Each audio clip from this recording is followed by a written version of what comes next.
and I now recognize myself for 5 minutes of questions.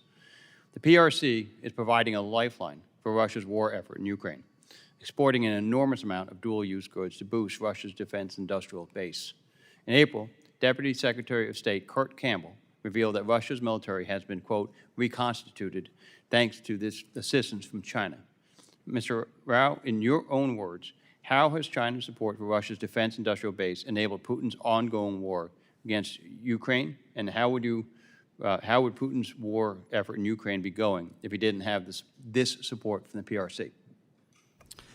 Well, thank you, Mr. Chairman, for that question. Today, it's widely acknowledged that the PRC provides Russia with 70 to 90% of its computer numeric control machine tools, which are crucial for the automated production of precision-guided munitions and aircraft parts, and 90% of the microelectronics, which are critical for the production of missiles, tanks, and aircraft. I believe last April, General Cavoli, Supreme Allied Commander Europe and Commander of European Command, testified before the House Armed Services Committee that Russian military reconstitution is taking place at a much more rapid clip owing to PRC support.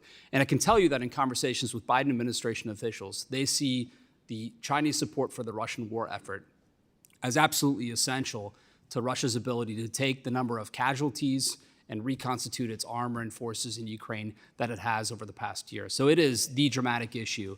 And how would you rate the efficacy of the Biden-Harris administration's efforts to sever this malign PRC support for Russia, and what more can and needs to be done?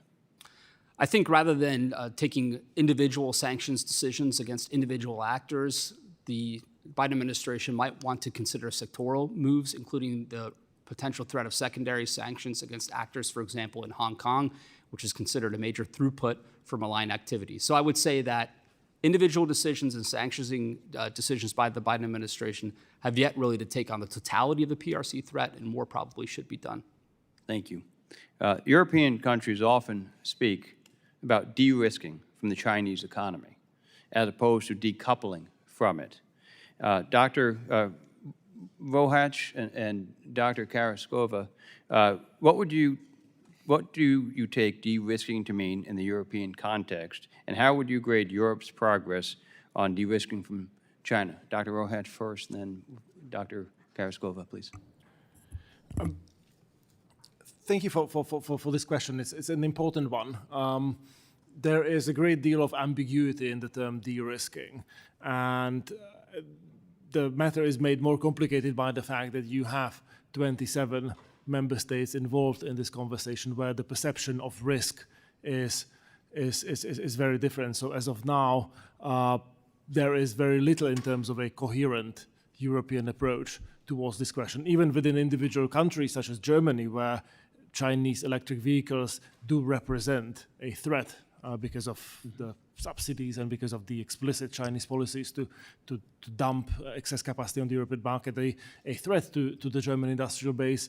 At the same time, you have important players in the German industry who are also benefiting from the economic ties to China. So these tensions do exist at the national level as well. We are nowhere near where we need to be in the United States in terms of decoupling from China, in terms of dual-use technology and critical supplies of, say, minerals and so on and so forth. I think the conversation in Europe is, if anything, lagging further behind the United States, and I think this is one of those opportunities where U.S. leadership would be really helpful in steering the conversation forward. Thank you. Dr. Karaskova, same question.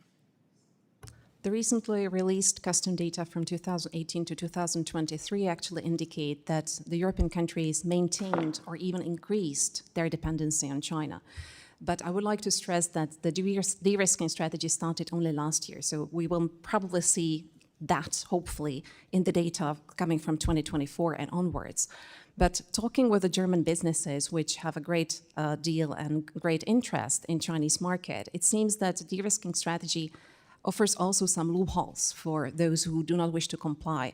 And German companies often interpret de-risking as just relocating their production more to China and taking on boards more Chinese partners, saying we are actually de-risking from the European push for us to be less present on Chinese market. We actually become European Chinese companies, and that's their interpretation of de-risking. So I'm a little bit skeptical here. Thank you. I now